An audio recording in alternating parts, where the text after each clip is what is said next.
शांत भैया, अभी जो KS 2022 का एग्ज़ाम हुआ है तो इसमें जो 10 मार्कर्स जो क्वेश्चंस थे वो काफ़ी बाउंसर्स थे। मेरी एक्सपीरियंस से बात हुई, उन्होंने बताया कि जो 10 मार्कर्स क्वेश्चन हैं कुछ आउट ऑफ बॉक्स उनको लगे, आउट ऑफ सिलेबस उनको लगा कुछ क्वेश्चन ऐसे।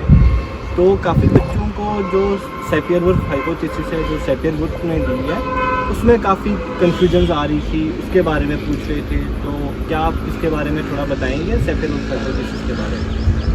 आदिल, पेपर मैंने भी देखा था इस बार वाला, तो आप बिल्कुल सही बोल रहे हो। जो इंडिविजुअली अगर हम क्वेश्चंस को देखें ना, तो पेपर एवरेज ही था। मतलब मैक्सिमम क्वेश्चंस ऐसे थे कि जो हम इजीली टैकल कर सकते हैं। जस्ट कुछ 10 मार्कर ऐसे थे कि जो बाउंसर्स थे, और उसमें से जैसा कि आपको पता ही है कि एंथ्रो की अगर आप पहला चैप्टर ही पढ़ेंगे, चैप्टर नंबर 1.2, जिसमें कि 1.2, 1.3 इंट्रोडक्शन वाला जो चैप्टर है, उसमें पता चलता है कि जो फ्रांस बोयस थे, उसको फादर ऑफ अमेरिकन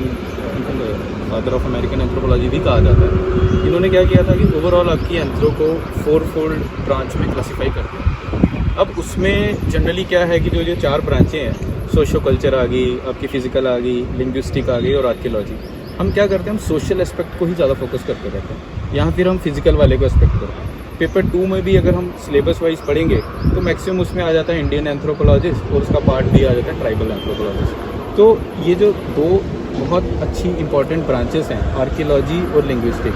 आर्कियोलॉजी हम फिर भी पढ़ लेते हैं, चैप्टर 1.8 पार्ट बी में काफ़ी सारा है वो। पेपर 2 में भी थोड़ा बहुत कवर हो जाता है प्री हिस्ट्री वगैरह में। लेकिन लिंग्विस्टिक वाला हम कन्फाइन हो जाते हैं। क्यों?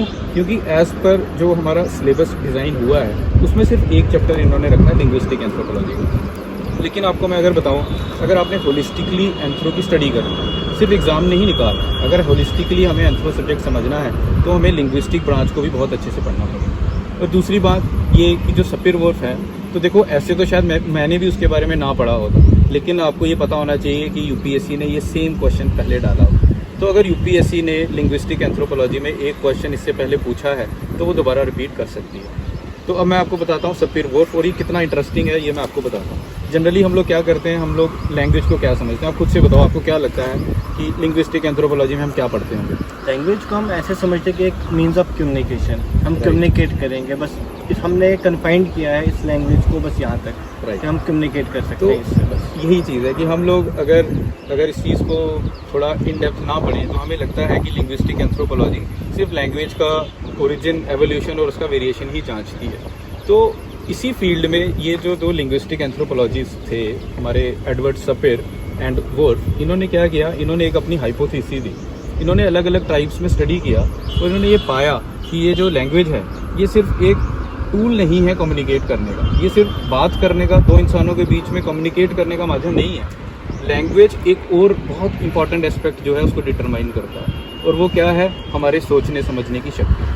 हम अपनी सोसाइटी में किस तरीके से चीज़ों को देखते हैं, हमारा व्यू क्या है, हमारा कॉग्निशन क्या है, वो सब कुछ क्या डिसाइड करता है, लैंग्वेज। अब मैं आपको एग्जांपल देके बताता हूँ। जैसे फॉर एग्जांपल इंग्लिश लैंग्वेज है, ठीक है, तो जनरली जो वेस्टर्न सोसाइटी है ये इंग्लिश लैंग्वेज है, अब हम भी बोलते हैं। तो आपको मैं एक छोटी सी एग्जांपल देता हूँ। जैसे इंग्लिश लैंग्वेज में मुझे किसी को बोलना है वेयर आर यू गोइंग, ठीक है, तो अगर आपको सिर्फ आप किसी बुक में ये चीज़ पढ़ते हो वेयर आर यू गोइंग, तो मुझे एक चीज़ बताओ, क्या आप बता सकते हो कि ये सेंटेंस किस पर्सन के लिए बोला गया, क्या वो मेल है या वो फीमेल है? क्या आप इस सेंटेंस को देख के बोल सकते हो? बताओ मुझे। नहीं सर, नहीं बता सकते। अब इसको अगर मैं हिंदी में कन्वर्ट करूँ, अब अगर आपको मैं बोलूँ कि आप इसको हिंदी में ट्रांसलेट कीजिए, तो आप कैसे ट्रांसलेट करेंगे? आप कहाँ जा रहे हैं? आप कहाँ जा रहे हैं? आप तक तो लिमिटेड ठीक है, लेकिन हमारे में क्या होता है, हिंदी लैंग्वेज में क्या रहता है कि हम लोग ना जो चीज़ बोलते हैं उसके साथ आती जाती लगाते हैं, आता है जाता है। तो यानी कि जो हिंदी लैंग्वेज है हम इसमें जेंडर को भी इम्पोर्टेंस देते हैं, ठीक है। जैसे है कि आपने खाना खाया, तो आपने खाना खाया यानी खाना को हम मैस्कुलिन यानी कि मेल ओरिएंटेड देखते हैं, ठीक है। या फिर एक इंसान कहाँ गया था, अगर कोई एक मेल है तो मैं उसको बोलूँगा कि तुम कहाँ गए थे, ठीक है। और अगर एक लड़की है, फीमेल है, तो मैं उससे बोलूँगा कि तुम कहाँ गई थी। तो इससे हमें ये क्लियरिटी होती है कि जो वेस्टर्न लैंग्वेज है जैसे कि इंग्लिश, तो इसमें जेंडर का इतनी इंपॉर्टेंस नहीं है। और ऐसी चीज़ वही होती है जहाँ पे जेंडर इक्वालिटी ज़्यादा रहती है, यानी कि वो मेल और फीमेल को दोनों को सेम एंगल से देखता है। एक और एग्जांपल मैं आपको देता हूँ। जैसे साइकोलॉजी में एक जगह देखी जाती है कि जो लोग थोड़े से इमोशनली वीक होते हैं या फिर जो लगता है कि उनके अंदर एग्रेशन कम है, तो जनरली साइकोलॉजिस्ट उनको बोलते हैं कि आप जर्मन लैंग्वेज सीखिए। क्यों? क्योंकि आपने हिटलर का तो नाम सुना ही होगा। तो हिटलर नाजी था, जर्मनी में स्पीच देता था, और आप अगर आप उसकी एक बार स्पीच सुन लीजिए जर्मन लैंग्वेज में, तो जर्मन लैंग्वेज ही ऐसी है कि अगर आप उसमें प्यार से भी किसी से बात कर रहे होंगे ना, तो ऐसे लगता है कि बहुत एरोगेंस से बात कर रहे हैं, एग्रेशन से। तो इसी तरीके से ये जो सपीर वुल्फ हैं, इन्होंने ये बताया है कि हमारे सोचने समझने की भी शक्ति जो है, या जिस तरीके से हम बिहेवियर करते हैं, जो कुछ करते हैं, सब कुछ लैंग्वेज पे डिपेंड करता है। 2-3 इसकी आपको फटाफट मैं एग्जांपल दे देता हूँ। जैसे कुछ ट्राइब्स हैं, उनमें क्या है, जैसे गिनती रहती है 1 2 3 4 5 6, उनमें 3 के बाद कोई गिनती ही नहीं, 1 2 3 अपनी लैंग्वेज में, उसके बाद वो सबको बोल देते हैं, क्लासीफाई करते हैं 3 से ज़्यादा, यानी कि वो नंबर्स को इतनी इंपॉर्टेंस नहीं देते, लिमिटेड नंबर। सिंपल सोसाइटीज़ आपको पता है मटीरियलिस्टिक है नहीं, तो इनमें नंबर्स पे ये ज़्यादा नहीं करता। कुछ सोसाइटीज़ ऐसे हैं, जैसे ऑस्ट्रेलियन एबोरिजिन्स हैं, वो क्या करते हैं, उनमें डायरेक्शन का सेंस नहीं है, वो आपको ये नहीं बोलेंगे लेफ्ट और राइट, उन्होंने डायरेक्शन को रखा है नॉर्थ ईस्ट साउथ वेस्ट, वो उस हिसाब से बोलते हैं। ठीक है, तो अलग अलग लैंग्वेज में अलग अलग तरीके से, जिस तरीके से हमने लैंग्वेज के वर्ड्स ग्रामर इस्तेमाल कर रखी हुई है ना, तो हमारी सोचने की शक्ति भी उसी हिसाब से बदल जाती है। तो ये जो फिनोमेना है, ये किसने दिया था, सपीर वुल्फ। तो यही चीज़ हमने पेपर में लिखनी थी कि जिस तरीके से इंसान जो लैंग्वेज बोलता है, उसके सोचने समझने की शक्ति भी उतनी बढ़ जाती है। तो इसीलिए मैं हर एक से बोलता हूँ, और इस साल हमारी जो नेशनल एजुकेशन पॉलिसी आई है, इसमें भी यही है, इसमें भी 3 लैंग्वेज फार्मूला आ गया।